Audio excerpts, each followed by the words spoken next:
properties of metal. We are going to explain that what are the properties of metal. So first of all, metals having a metallic luster. Metallic luster means having a shining property. Having a shining property that have only metals are having only the shiny property. So that shiny property is known as metallic luster.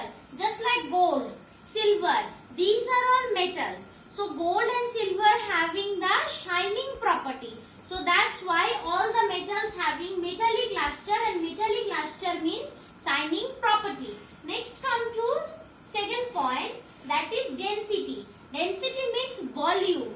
Volume, density of metals have always in a higher amount. Density means volume, whereas the density of metals have always in a high amount. Next come to the third point, whereas metals having a malleable property. So what do you mean by this malleable?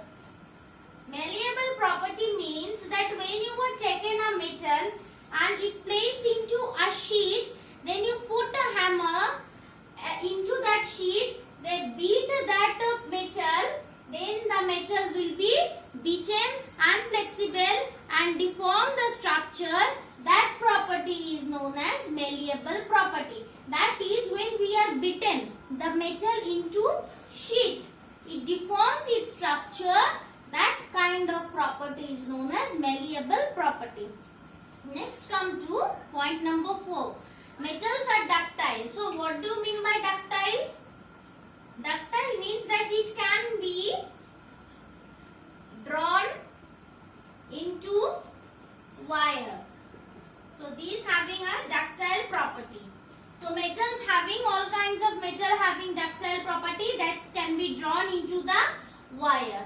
Next come to metals are also a good conductor of heat as well as good conductor of electricity also. Metals are the good conductor of heat and electricity. And finally the sixth number point, that is metals having also a property of sonorous. Sonorous means that when we are using any kind of metal or when we are striking any kind of metal, it creates sound. Creation of sound is known as sonorous. Clear? Whereas non-metals having non-sonorous property. Metals having only sonorous property. As well as metals having almost the high melting point and high boiling point also. All kinds of metal having high melting point and high boiling point also. And finally, 7 number point, that is all metals are solid at room temperature. Room temperature means 35 centigrade is our room temperature. 34 to 35 degrees centigrade is our room temperature. So all metals having a state of solid in case of room temperature, that is 34 to 35 degrees centigrade. Whereas only in exception case, mercury having liquid state at room temperature. Mercury and also gallium, these two substances having liquid state at room temperature. This is exceptional case. Okay. So all the metals are solid in nature at room temperature, that is 34 to 35 degrees centigrade, whereas mercury and gallium having the liquid state of matter at room temperature. This is an exceptional case. Okay, now come to the properties of non-metals. As we see earlier, the properties of metals. The properties of metals is just like opposite of non-metals. So first of all, metals having a shiny property, metallic luster, that is shining property. But here in non-metals having a non-shining, that means non-metallic luster property. All kind of non-metals are having look like a dull appearance. They not having a shiny property. Next come to this density, that means volume. The volume of non-metal is actually very low rather than the metals. In the case of metals, we see what the density of metal are in the higher amount, whereas the density of non-metal are actually in the lower amount. Just like opposite. whereas non-metals having a non-malleable property. What did I say? In metals, metals having a malleable property, that when you can beat the metals into a sheet, it can deform the structure. So here only in non-metals, these non-metals having a non-malleable property. So in fact when you beat these non-metals, it can't be beaten. That one is known as non-malleable property. Another one is number 4. Point number 4, that non-metals are always in a non-ductile position. That is, it cannot be drawn into the wire. Whereas metals are drawn into the wire having the ductility property, whereas non-metals are not. Next come to non-metals are the very bad conductors of heat and electricity. But here is also one exceptional case, as because graphite. Graphite is a good conductor of heat and electricity. But all kind of non-metals are the bad conductor, generally in maximum average number. Next come to point number 6. Non-metals are non-sonorous. That means cannot creating any kind of sound, whereas metals create a lot of sound. Okay. And this non-metals is also having the lower boiling point and melting point also. Whereas the metals having the higher boiling point and melting point, but this non-metals having the lower boiling point and melting point. Just like opposite to each other. Metals and non-metals are in opposite case. So here is one exceptional case. It will come into your internal examination. Just graphite is a good conductor of heat. Whether also graphite is in non-metal category, but still graphite is a good conductor of heat and electricity. Now come to the state of matter. State of matter. Non-metals having the 3 states of matter, that is solid, liquid and gas. But in metals we just only see that all kind of metals are in solid state except mercury and gallium. Gallium are liquid in state at room temperature. Here in non-metals, all the non-metals are categorized into solid state, liquid state and gaseous state. So these are the properties of metal and non-metal. Another thing that is after metal and non-metal, another term is also there, that is metalloids. So what do you mean by metalloids? Some kinds of elements are there that is followed both the properties of the metal as well as non-metal. So they fall in between metals and non-metals. So in between these properties they are known as metalloids. Okay, they are having both the properties. Both properties they are having. Certain kinds of elements, those having both the properties, they are known as metalloids. As for example is there, boron is there, silicon is there, antimony, arsenic, germanium, bismuth. These are also the metalloids. Germanium is also there and bismuth also. So these elements having both the properties of metals and non-metals. Next come to noble gases or inert gases. Inert means unreactive. These type of elements are already present in our atmosphere, in our surroundings. As the composition of air, if we know the composition of air, then there will be oxygen, nitrogen, carbon dioxide as well as argon and smoke, water, etc. So argon is present. These are known as traces element.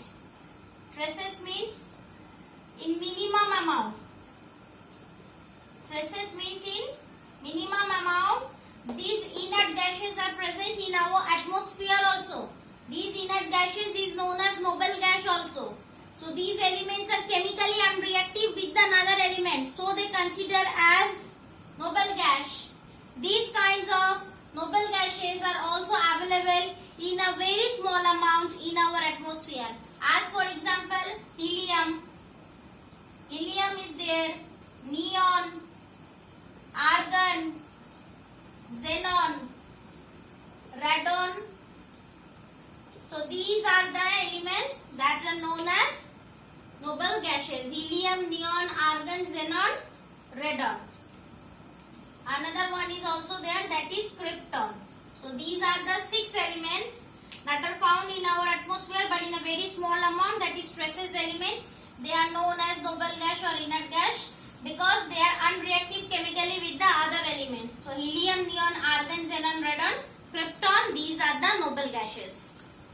So in the earlier stage, some scientists are used to work pictographic symbols by when they are processing the experiments, and these pictographic symbols is actually used by John Dalton, who discovered the molecular atomic theory. So what are the symbols you can see here? Hydrogen is look like this way. Here is hydrogen. This one is carbon. Oxygen is like look like a circle. Phosphorus is just like a Y. Sulfur is just like a sign of addition. Platinum is just like in a circle P. Iron is just like in a circle I. So you can see over here, copper is C, silver S, gold G, lead L, mercury like this type. Okay, so now these are the pictographic symbols that are used by the scientists in that earlier time. So after that, it is going to be very difficult. How it is going to be very difficult? If we process as one equation. That means carbon, simple, it is an example. Carbon plus oxygen. So what does it give? It gives carbon dioxide. Okay. So then how we will write? In the earlier stage, so carbon here, the symbol of carbon is just like this way. So we have to draw like this. After that, oxygen is just like this way. So what will be the product? This. After that, this and this. So in the earlier stage, carbon dioxide, it looks like this way. But it is very difficult to identify. So new scientist came. The name of the new scientist is J. Berzelius. Okay. That is John Jacob Berzelius. He introduced a new system.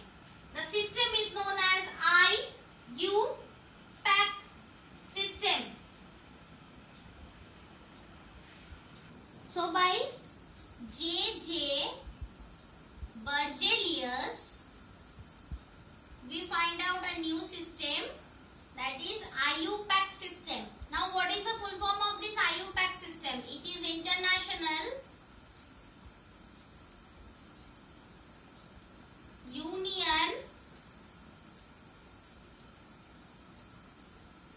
Pure Applied Chemistry.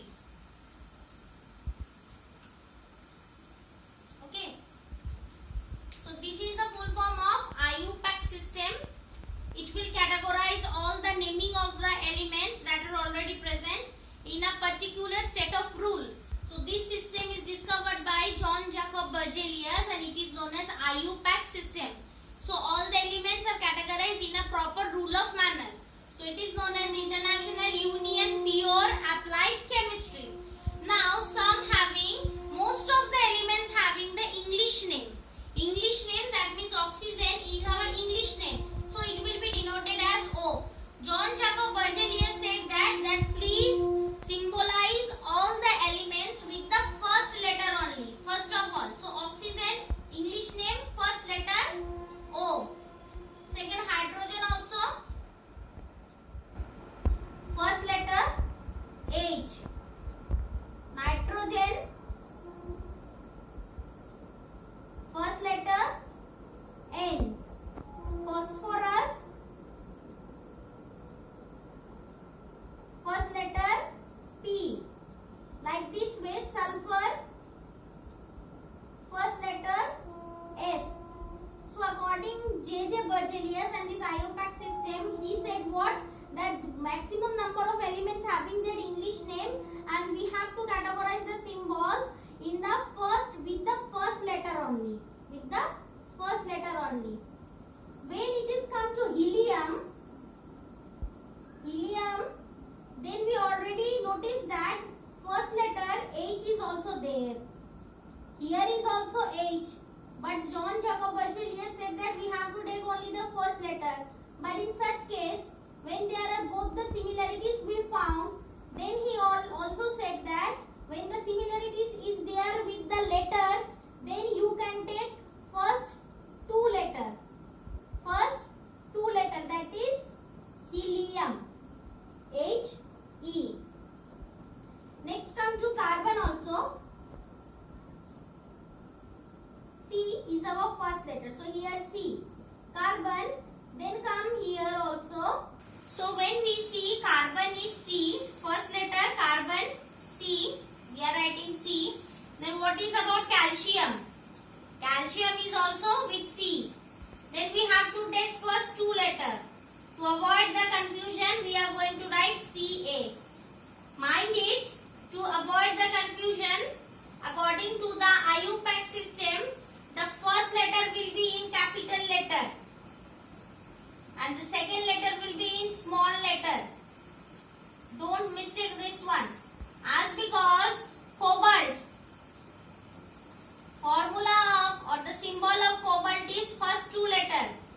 Because carbon is also there. For the first letter only C. Calcium is there for this first two letters Ca. Hence cobalt is also there CO. Then we have to write like this way and O. Capital letter, first letter, second letter will be small. But when we are going to write carbon monoxide, the same formula will be arise. So how we will write? Like this way.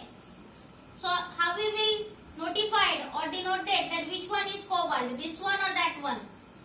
So in that case only we are going to write both the letters in capital. That is capital letter C and capital letter O.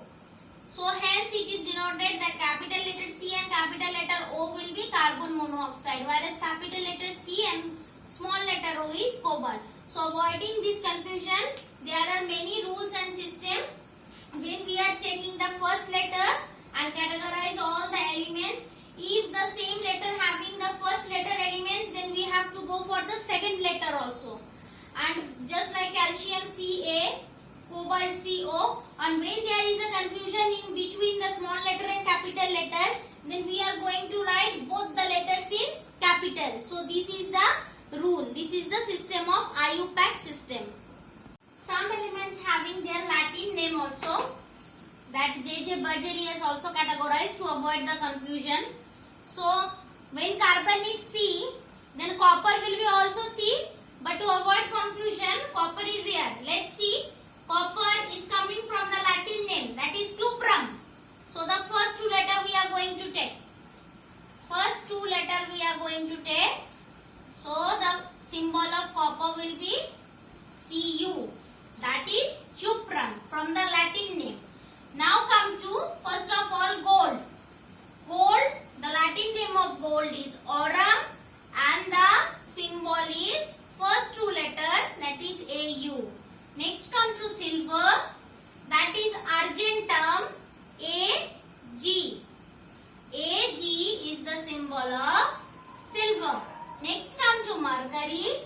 Mercury is hydrogen, that is H and G. So the symbol will be Hg.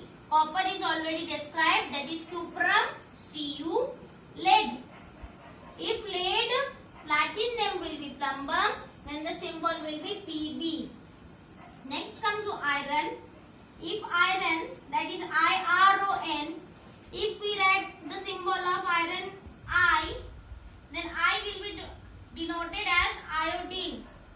So for avoiding confusion, the Latin name of iron is ferrum and the formula is Fe symbol. Next come to sodium. If sulfur is denoted as S, we can't write sodium as S. It will be get confused. So to avoid confusion, we are taken this of sodium, that is Na, and the symbol is Na. So S for sulfur and sodium is from Latin name, that is Na. So these are all the symbols that come from the Latin name. So some elements are there that are categorized by this Latin name. So this system is known as IUPAC system. That is, you already know, IUPAC system. I for international, U for union, P for pure, IUPAC applied chemistry. So this is a system that is described by John Jacob Berzelius, and like this way we are going to categorize all the elements, and the symbols are make this one is very easy for us.